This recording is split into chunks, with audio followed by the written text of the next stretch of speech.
All right, I got to take my wife to the airport. She's flying out to visit my daughter in California, Nice. which means I got no supervision the whole weekend long. I'm so glad I'm not there. Again, the gym at 57 though, like that means I'll be in bed by 9:30 probably. Yeah, but you'll do a lot of damage between 4 and 7. Yes, I will. I'll start right at 4, right?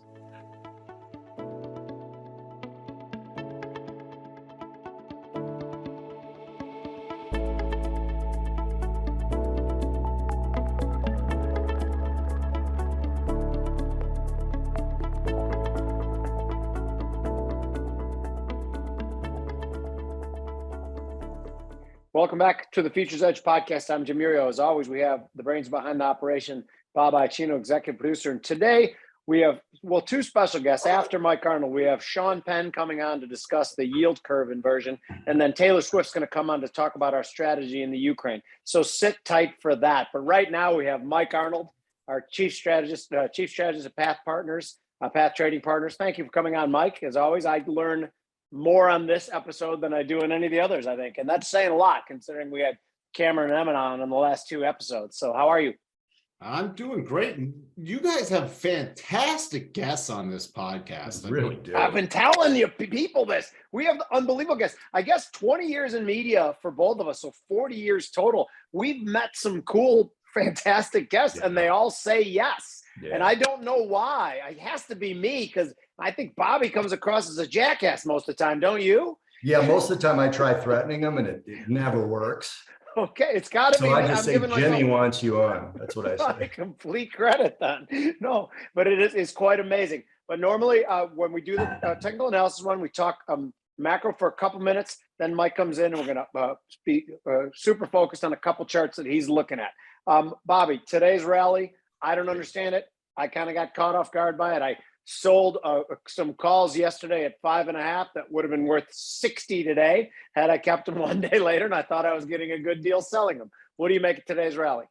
I'll hit Mike with this too, but I pay less and less attention to Friday rallies, especially Friday rallies, way less than I ever did. I know we had some options expiration today, and I also know that we had some daily options because we have those every day. So I pay less and less attention to it. It's funny to me because we now have a situation where first they took the December rate hike out of the market. This was Wednesday. Then Thursday, and when I say the December rate ease, you mean? Yeah, I'm talking about, I said hike, the rate cut. Yeah, right. And thanks for correcting me on that. And this is as per the CME Fed Watch tool, which tracks the Fed fund futures, right? So first they took the December rate cut out of the market. I saw that, noticed that on Wednesday. Might have happened a couple of days before that. Then they bumped up the higher end of rates in the prediction and then put the cut back in. And that was on Thursday.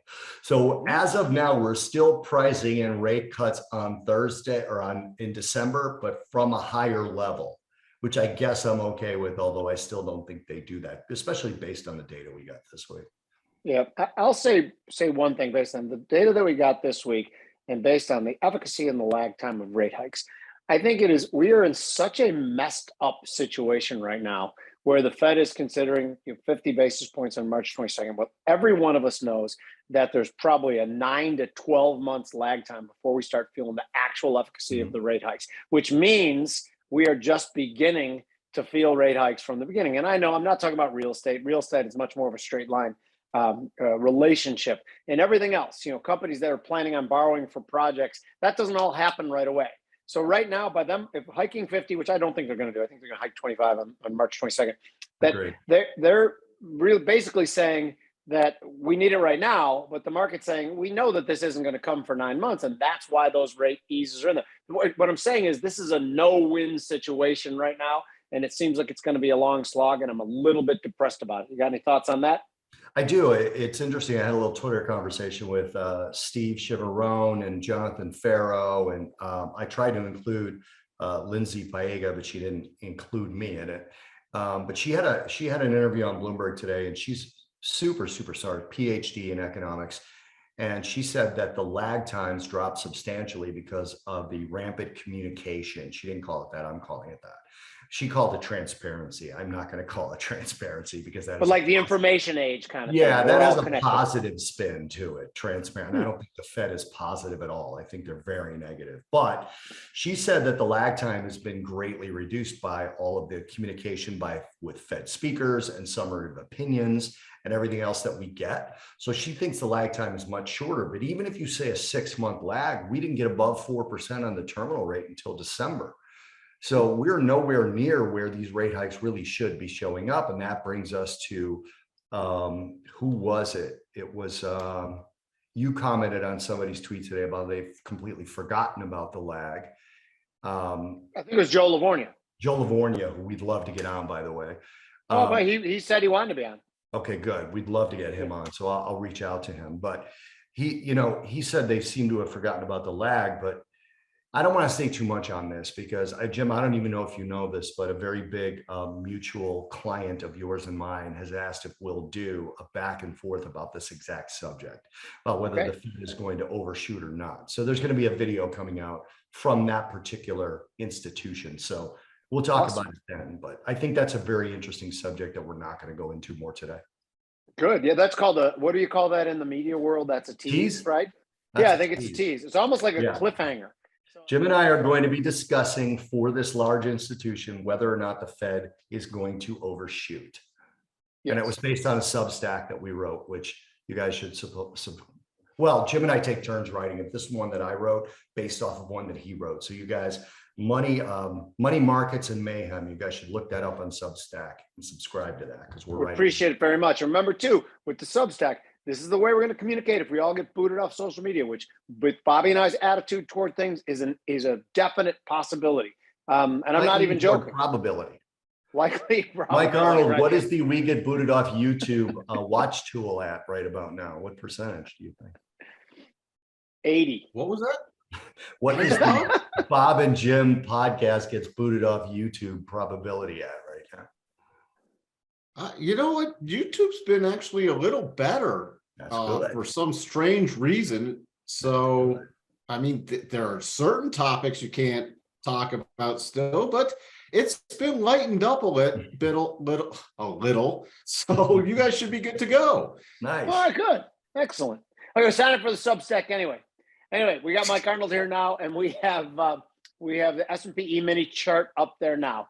I think it's fascinating. I have some opinions on it. I'm curious if Mike agrees. Before you get quick into it, can you explain what those what the three moving averages are that you look at the most? Actually, there's four, but the top two are the orange line, the blue line, which are the rotation zone, the 8 EMA and the 21 EMA, where we watch for market rotations. The ones we use for targets, and targets can be used for raising stops or taking profits. The green is the 50 EMA, the red is the 200 simple EMA. And why do you use those? Pardon? Why do you use those? I'm setting you up.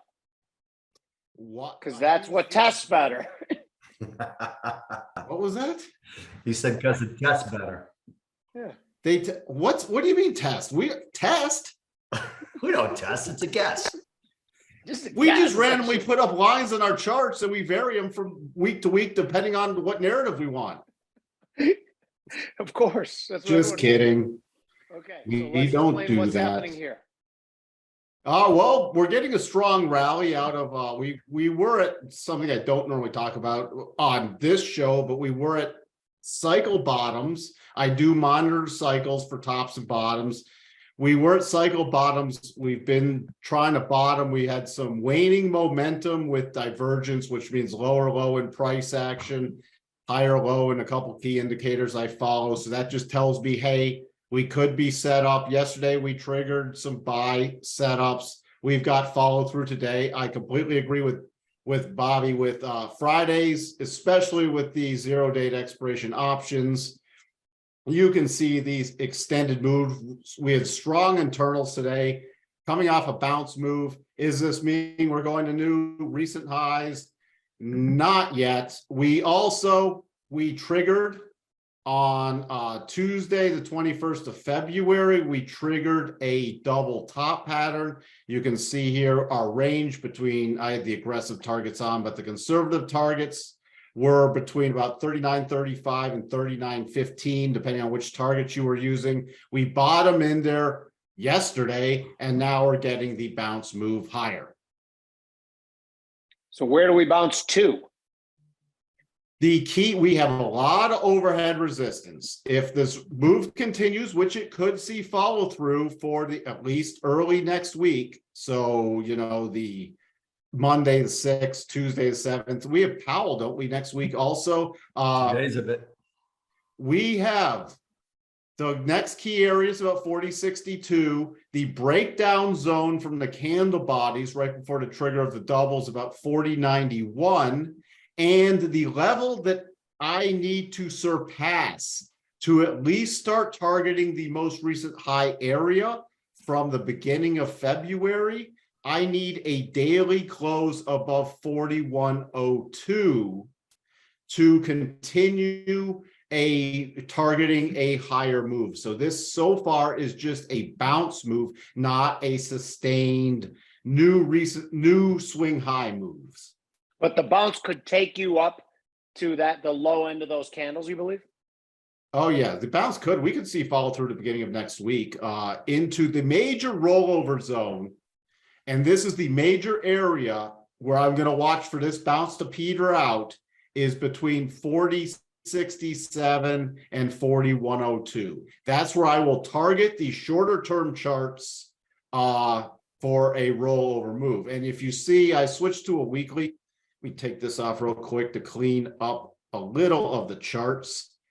You can see right now, we're sort of in this sloppy channel and we have a downward trend line. If we were to really continue a power move higher, the major target area would be about that 41.60 to 4200 area before I'd expect another potential major rollover play. So, you know, I always try to pressure you to break it into like short-term momentum, direction, medium-term, and long-term. So based on what you're saying right now, short-term could be relatively strong for another 50 points or something, right? We could see more.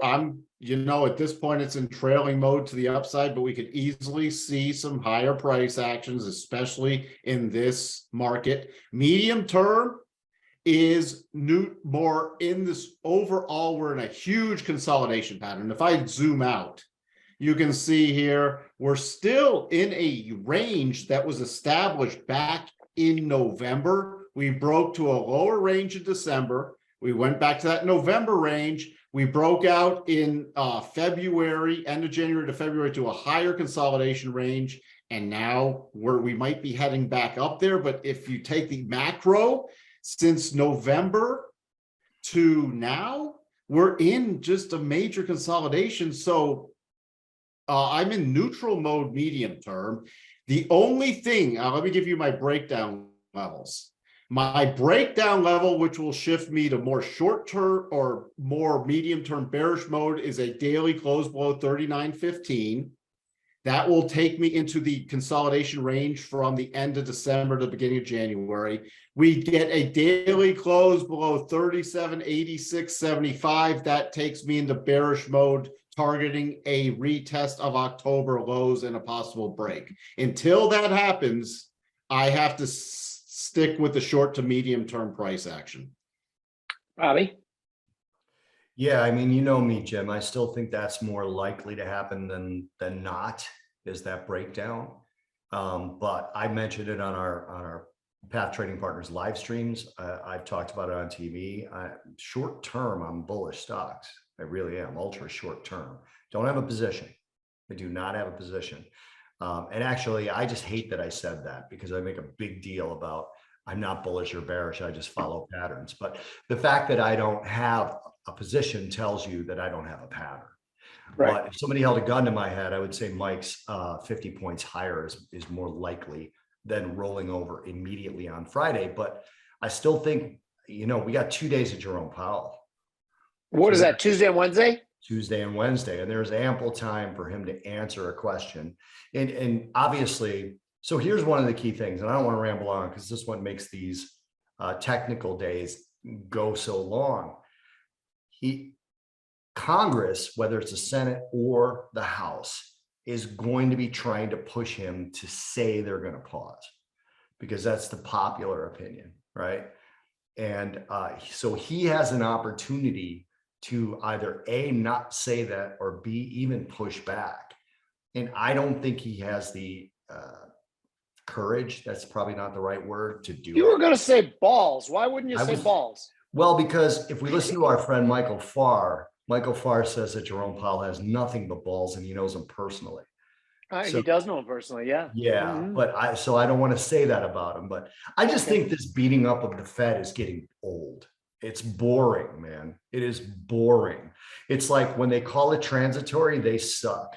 When they say it's sustained now, it's entrenched, they suck. They're overshooting. No matter what they do. By the way, that may be because they suck, right? It may just be because they're terrible. But I just think on the one hand, it's really easy to just keep saying that. It's really, really easy, which is why I took the position I took in the Substack. In that, I like it. If I were Jerome Powell and I had the balls, which I think I do, but who knows, when you're in that situation, maybe my balls would be cut off, is I would say, hey, you got a problem with what I just did? Change my mandate. You got a problem with that? This is your fault. Change the mandate. You guys put out the stimulus checks. You guys caused the shutdowns, which ruined the supply chain, and you gave me this dual mandate. So do something about it. I'm with you. I think they just don't have the tools. Like I say, I'm a big Fed basher. I say the Fed sucks, but I also think that it's impossible. It's like trying to rope cattle blindfolded as they're running by you. I don't even know why. Like, I'm not a freaking cowboy. I don't know why I thought of roping cattle blindfolded, but it's like you just are trying to anticipate where something's going to be, whatever. But so Michael, I have one more question for you. At what point? Besides, what should we do with the Fed? We should get rid of it. We should of course, we should get rid of the Fed. Mike's had this stance for a long time. He's disliked the existence of the Fed and their meddling for, I don't know. How long have I known you? Yeah. Mike, how long have I known you? What's that? You've known me for, 15 years? Okay, so at least 15 years he's had this stance. Wow. Yeah. At least I've only had it for 3, and I'm joining you wholeheartedly. My question about this chart, though, what has to happen for you to say the new bull is on and we're going to the moon? The new bull is on. We need at least a weekly close below above 43.70. What's 43.70? Is that a high? That the highs of? No, it's actually based off a key harmonic level. It's based off a key harmonic level in the markets where the probabilities will shift, that we should retest the higher range, not necessarily new highs, but the higher end of the range, which could be 4,700 to 4,800. Okay, let's move to a new thing. Okay, but one last question too. Do you, deep down, do you expect kind of a slog back and forth while we solve the fundamental issues over the next maybe even year? Well, longer term, unless we get the close above 43.70, systematically, the longer term systems still call for a breakdown below the October lows. I expect it's going to be a choppy ride unless something comes out of nowhere, separate from any next earnings season or one afterwards. Unless something comes out of nowhere, we're more in this tactical trading, sloppy back and forth range bound market where it'll test some highs, it'll test some lows, and we'll end up with like a massive monthly or 5-month doji pattern. Got it. That makes sense to me. Let's move on to the next topic so we stay hyper focused. Bobby told me before the show that I have to stay hyper focused. And we're already off the focus, but we're not focused. We're like, it's like herding cats with us. It just doesn't work. I can't even control myself. Okay, here's the NASDAQ. Let's roll. NASDAQ, I'll just give you the short-term area. And by the way, when I talked about cycles before, I'm looking for daily cycles to top next Tuesday or Wednesday, which sort of corresponds with Powell's testimony. So whether that holds up or not, interesting. And that's true in the S&P, NASDAQ, Dow, et cetera. They're all trading in lockstep. It's just a magnitude of moves. The short-term levels I'm watching in the NASDAQ for a rollover player between 12,395 and 12,530. We get a daily close above 12,530. I'm watching for the retest of the beginning of February high range. The bull pattern for the NASDAQ is not till a close above 14,400. So we're a long way off from any sustained bullish move in there. The key breakdown level on the NASDAQ is a close below 11,575. If we get a close below 575, I'm expecting a retest of the January 23 low area, which was established at the end of December, beginning of January, before the breakout move on Friday, the 6th of January. Another Friday, big move. Interesting. So where does the bear happen in the NASDAQ? A close below those January lows?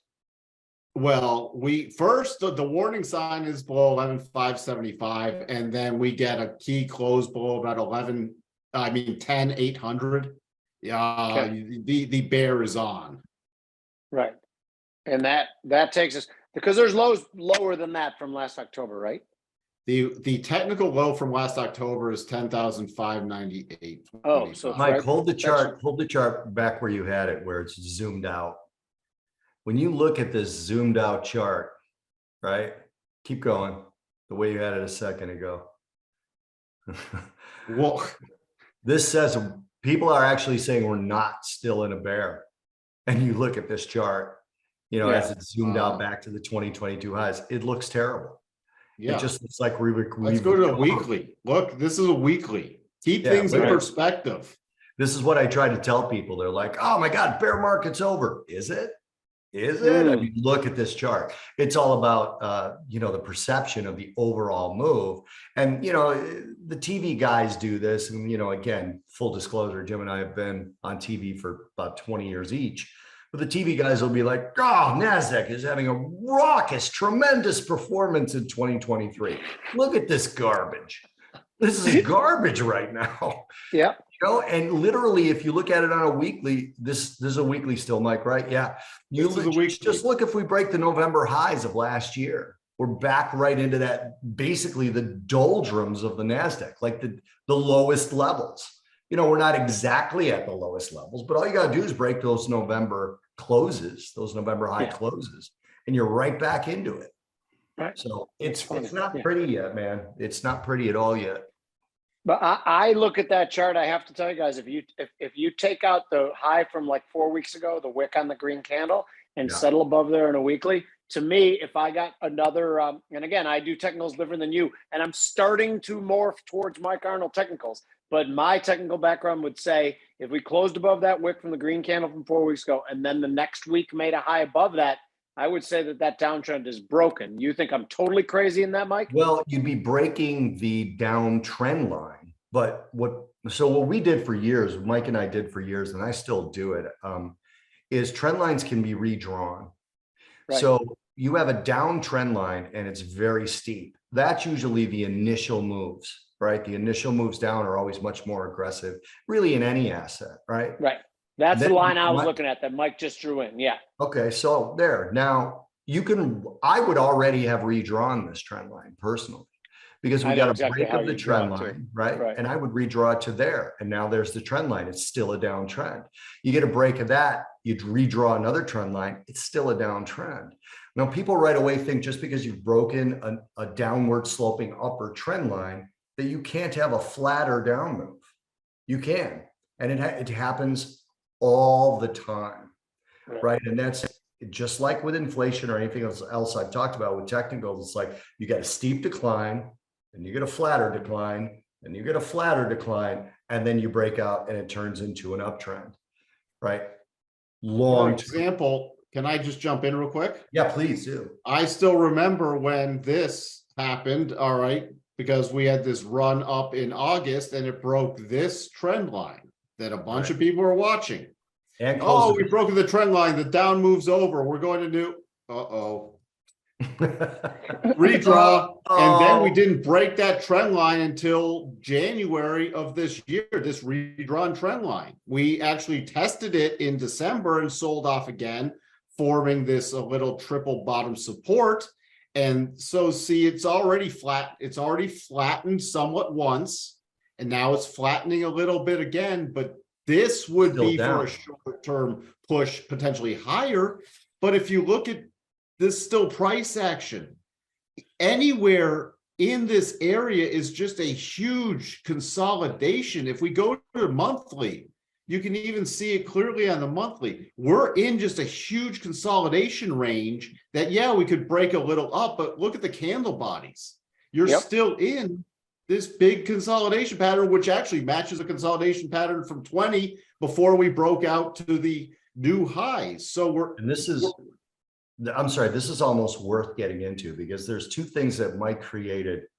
One of them is just really just verbiage, but it's a really good way to remember. And another one is kind of Mike's, it's his intellectual property because he put it all together. What Mike is doing for you here is candlestick math, right? He's taking a bunch of candlesticks and compressing them and trying to show you, look, it really is no movement at all, right? To kind of try and get people to stop living candle by candle. So when he goes from a daily to a weekly to a monthly, he's compressing candlesticks and he's showing you this. And it's like, look, where's the recovery?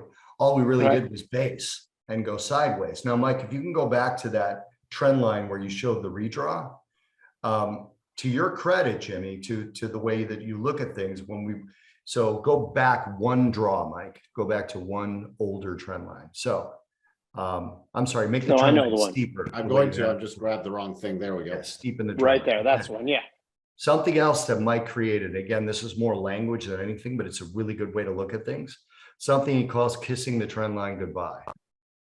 Okay, so sometimes, coming back to it. Yes. Yeah, sometimes you break a trend line and then you go right back to it, the old trend line, and you touch it and you rock it from there.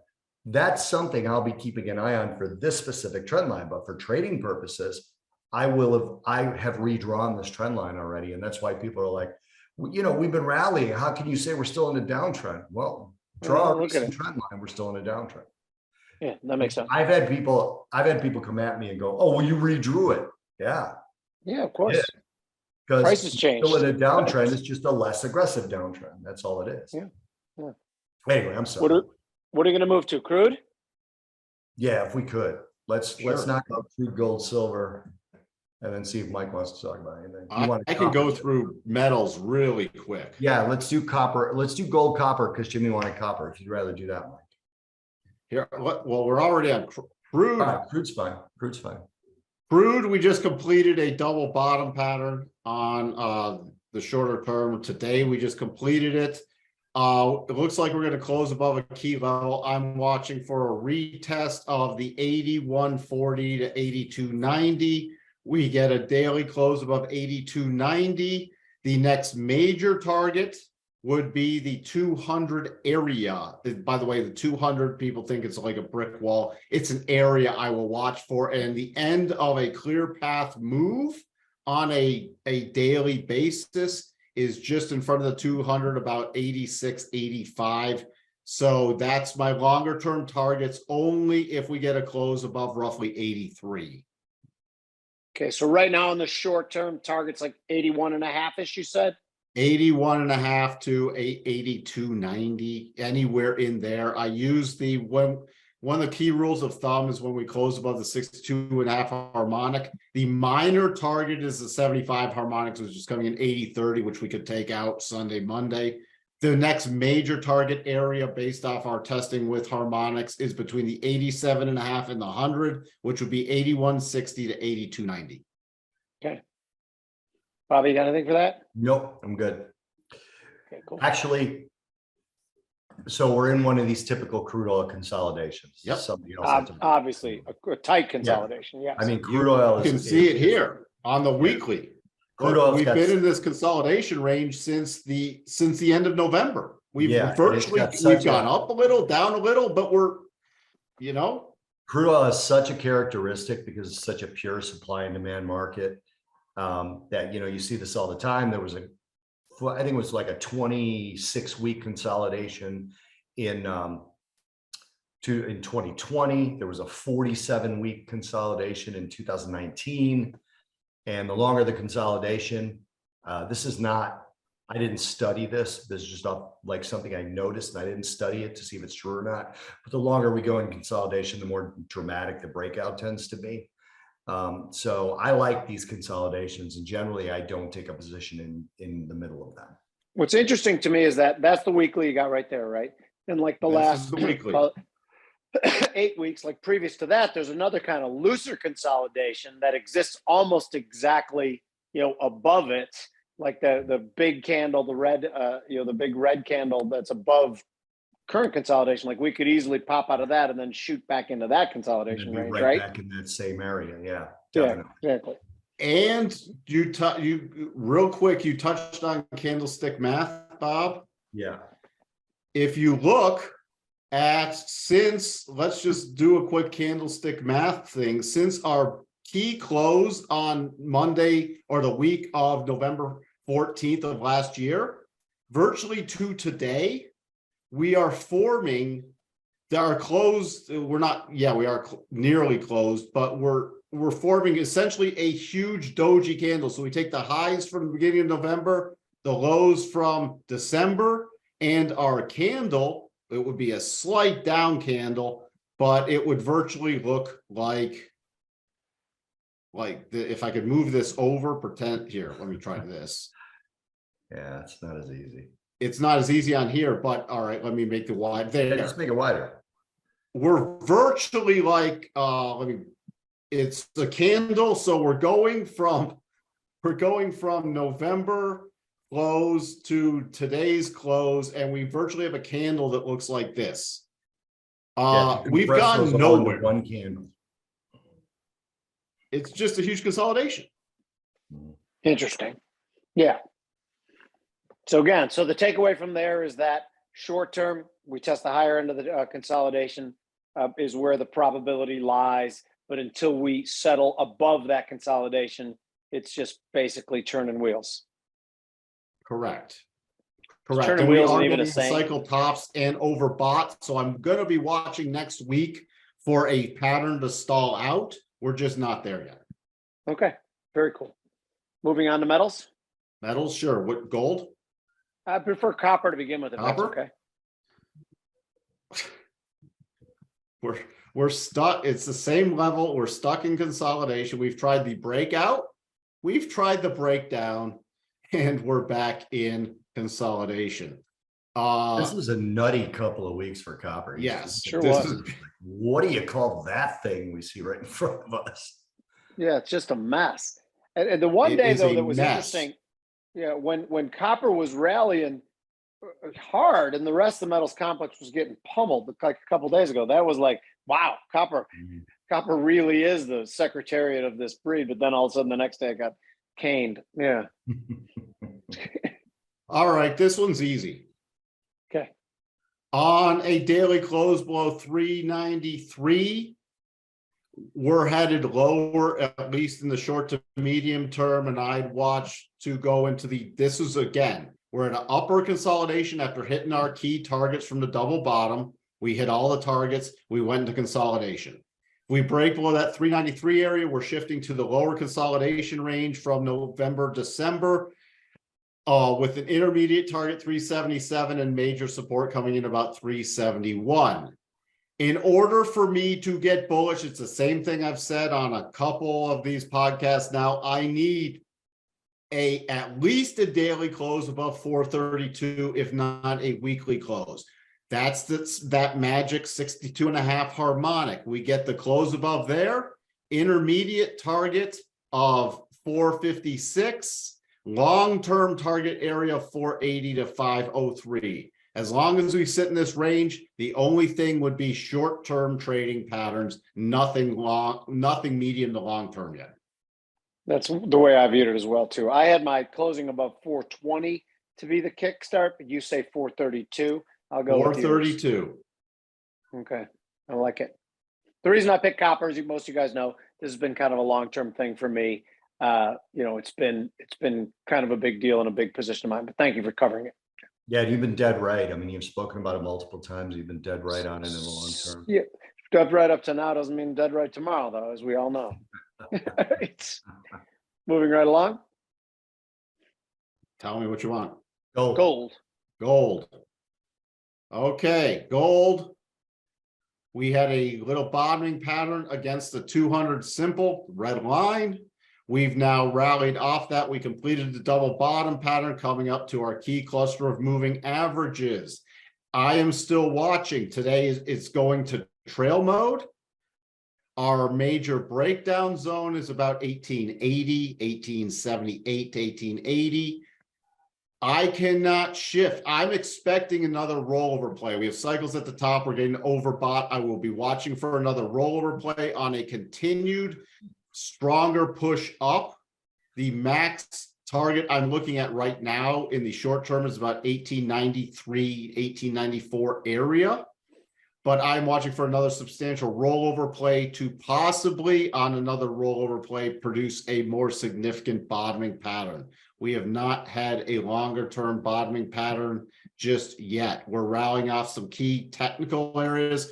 What's interesting is we broke a very key technical area of support becoming resistance, and now we're forming an outside weak, which we could see some upward price action, but I'm watching for that to stall out. That's why it's in trailing mode, and then going back to what I call the secondary reaction. And that secondary reaction, which will be the next pullback move, will tell us a lot with the underlying strength of gold in the medium term. Yeah, I hate to jump in like this, but I swear you were trying to say I cannot shift to, and I thought you said I cannot shit. And I burst out laughing. I'm like, why would he say that right now?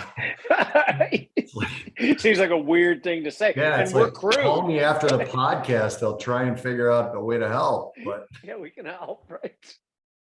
Silver? All right. Silver. We're closing right at the 200. Again, this would just be a corrective pattern.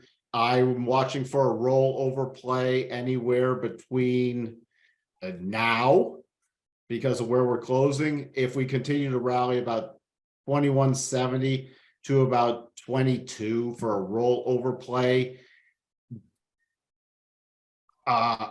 we have a lot of technical stuff to chew through, which I'm not super. I love silver, but until we establish a much stronger bottoming pattern, this is just a corrective move.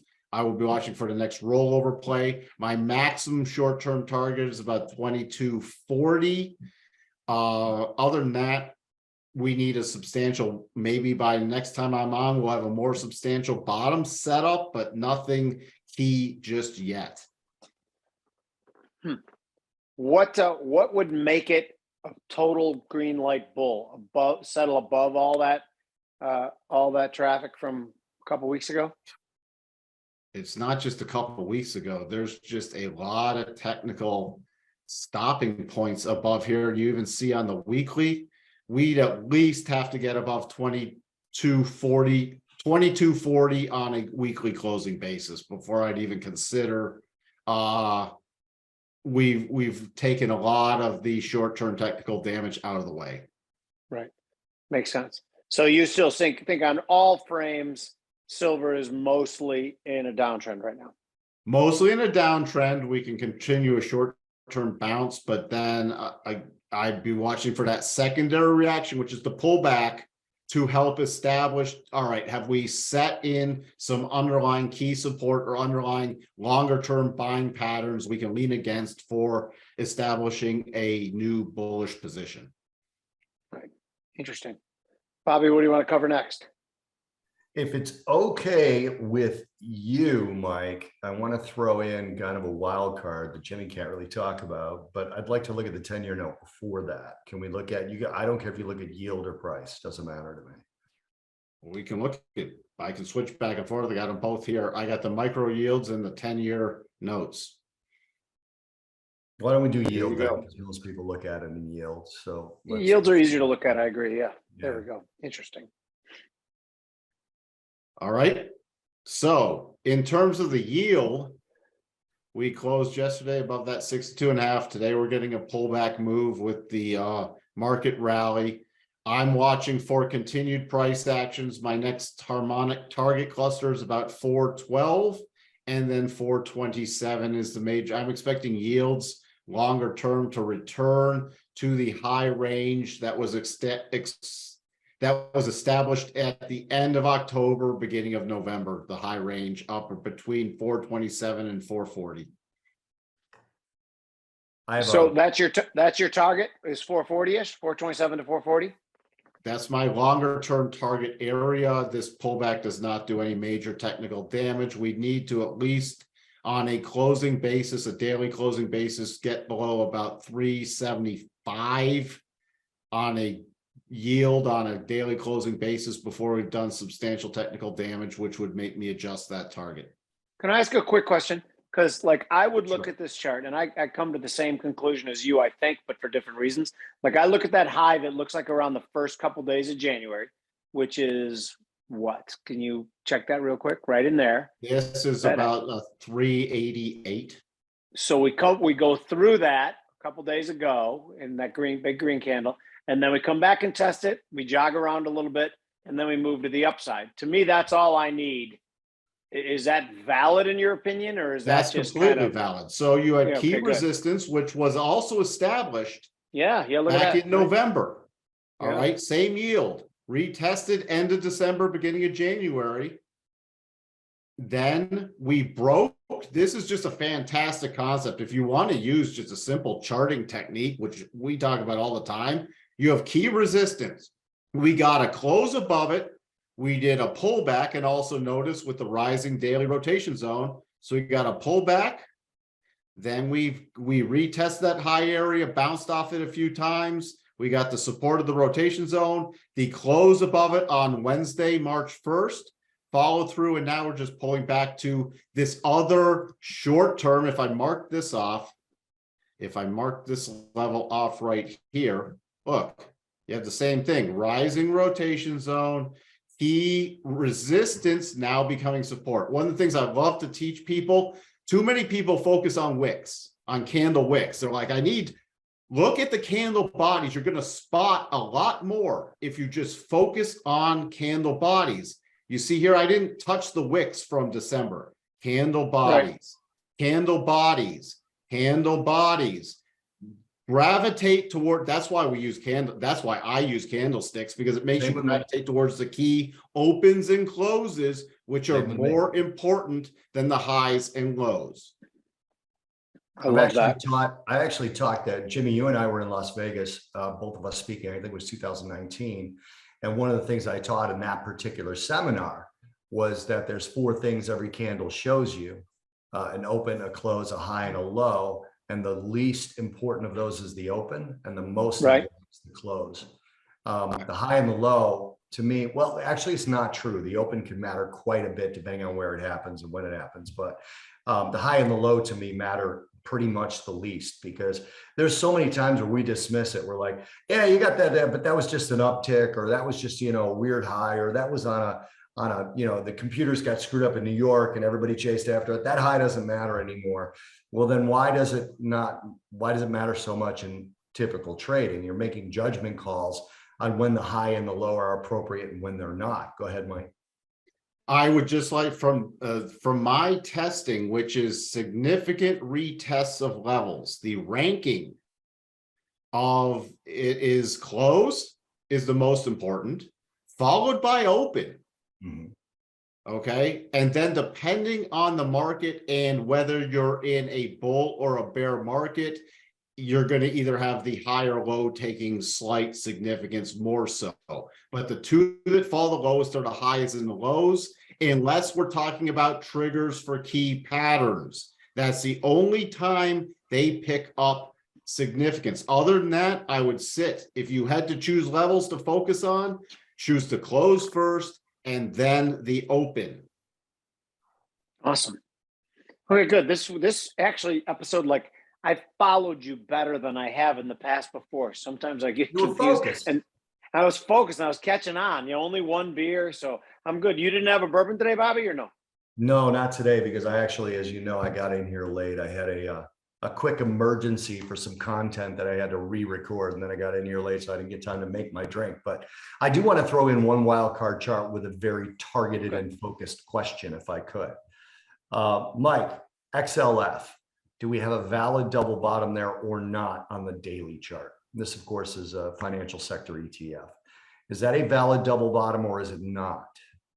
No, Okay, that's all I needed. it is not a valid double bottom. You can explain why if you want to, but Because the lows, and this is where we will use a low, but the lows from Thursday the 2nd went too far beyond the lows of Friday the 24th. So this is not a valid double bottom. Now you get a close, especially here's where I look at the opening price from this gap down candle from Tuesday, the 21st of February. You get especially a daily close above that. You can use some other targets, but here's the problem. You're just shifting into a major consolidation. So there's what I talk about, many stopping points that could end the rally. There's a stopping point here. There's a technical stopping point here. There's a technical stopping point here. So we don't have, this is the least favorite price action I like to trade into, because yes, the rally can continue, but I have way too many targets we could just chop around up in here and end up with a bunch of nowhere again. And that's very important to note that one of the things Mike said there is it's not a technically correct double bottom. That does not mean it's not going to go higher, by the way. Because I've had people say to me in the past, well, if it's not a double bottom, then it should be a short, because double bottoms are technically longs. Absolutely not. So it doesn't mean that this won't play out. It doesn't mean that it won't hit the target of a target of how someone might draw a double bottom target. It just means it's a much lower probability of completing the pattern. Therefore, it is not technically correct, because we try to be on high probability. Therefore, we could not, now you can still trade, as I said, you get a close above the open from the 23rd. You could still technically trade it as a long pattern. You can't use double targets. You can use other targets. You just can't rely on the targets that would be generated from a double bottom pattern. Right. Perfect. All right, I got to take my wife to the airport. She's flying out to visit my daughter in California. Nice. Which means I got no supervision the whole weekend long. I'm so I don't know if that's trouble. there. Well, again, the gym at 57 though, like that means I'll be in bed by 9:30 probably. Yeah, but you'll do a lot of damage between 4 and 7. Yes, I will. I'll start right at 4. Right. All right, guys. Mikey, thank you. Thank you, boys. See ya. All right, thanks.